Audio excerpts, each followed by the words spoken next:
Hey, good morning, ladies. It's Cynthia here, back in my garage for my video.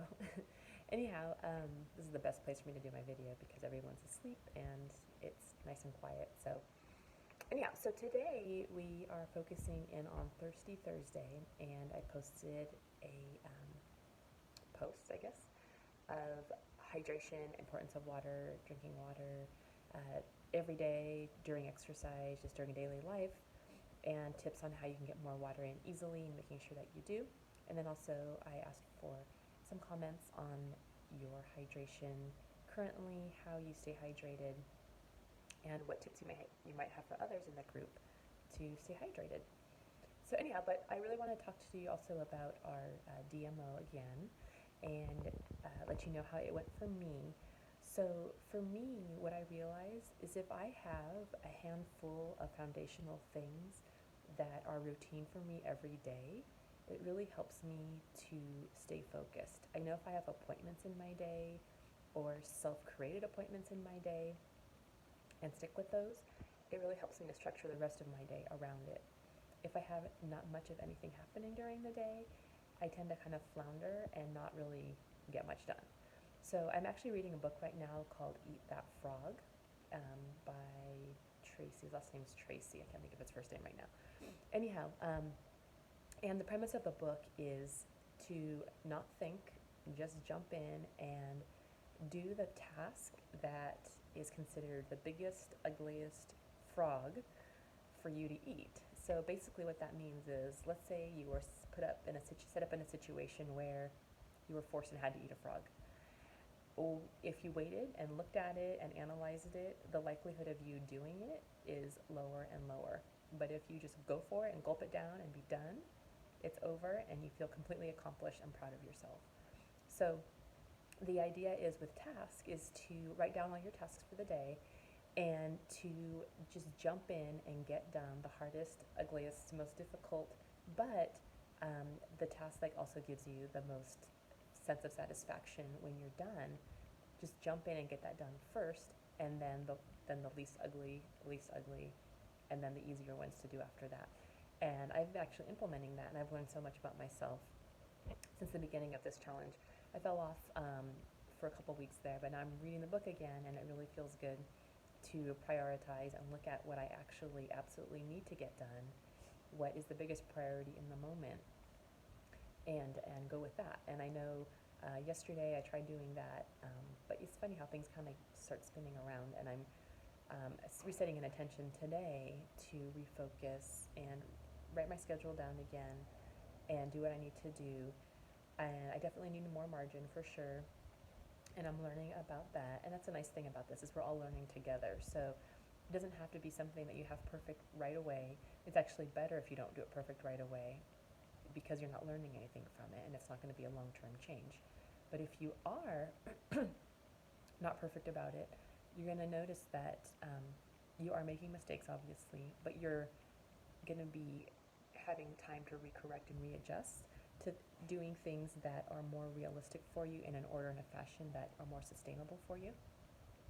So that's kind of what I learned about my style was it takes time, it takes practice, but if I do have those things, those foundational things set into place, like my quiet time, my bedtime, my goal is to get to bed at 10 and wake up around 5. In the evening, since I have a little one, I do wake up with her to take her to the restroom, so depends on how long it takes me to fall back asleep or how often she wakes me up. So like last night, I went to bed at 10, and I woke up at 6, disappointed, because I really wanted to get my post done earlier. But she did wake me up at night, so which is fine. That's just life. And I just need to learn how to be gracious with myself when things like that happen, and that it'll be okay. And so for me, just so you guys know, if that happens and I'm posting a little bit later than I planned, it's because things happen. Life happens. But another foundation is fitness for me. So if I know that I'm going to be getting my workout in at a certain time of day as like a structural foundational thing in my day, it helps me feel good. It helps me feel like I got something big accomplished. Not only that, it's just the act of exercise that helps me feel accomplished overall. Let me turn on the light here, see if this works. It's too bright. So I just feel like when I exercise, I have more of a clear head. My mind is so much more clear and rational. It calms me down if I'm stressed, and it gives me that outlet that I need outside of my relaxation, meditation time, and breathing to really focus in on my day. So if you have that in your life, you're going to notice some big changes just as a foundational structure of your day. Again, that's one of those things that you can't do, you can't delegate, you have to do it on your own. So exercise, planning your day, because a lot of people don't really know your day. Maybe somebody can help you, but it's easier if you do it to begin. You can't have somebody else eat for you. You have to do it yourself. You can't have somebody else do your meditation or reading or personal development or relaxation time for you. Those are things that you have to do on your own to gain the benefit. So those foundational things need to be put in place first. So also self-care. If you're getting a massage, getting a facial, getting your hair done, what else? Any other self-care type things that you're doing needs to be you that's doing it. So those things need to be structured into your day as a foundation. And I like to maybe even set up a day of the week or once a month when I do have a self-care moment, opportunity, or day. So that way I know it's structured in as a part of my regular routine. So I did get some time yesterday to have some quiet relaxation time. I really like to take advantage of the fact that I have a young daughter and she still takes a nap. So for me, I get to rest with her and it's really great. We get to bond and I get some rest. So it's a really great way for me to recharge. And then usually after that, I'll do something mindless like scroll through my phone or look at some magazines, walk around the house and do nothing or just sit there and be, which is kind of fun. And then I'll jump in and back into my tasks of what I need to be doing. So that was really helpful for me yesterday. And then also focusing on spending quality time with my family. That's really good too. I know just doing everyday tasks with my kids is fun. We'd have a lot of bonding and laughing time. I remember learning that laughing together is actually one of the biggest ways to create bonds and memories. So I try to implement that in our lifestyle. So let's see what else. Yeah, so I'm just going to continue working on my DMO today and see how it turns out, see what I can change and do differently this time as far as creating more margin in my day.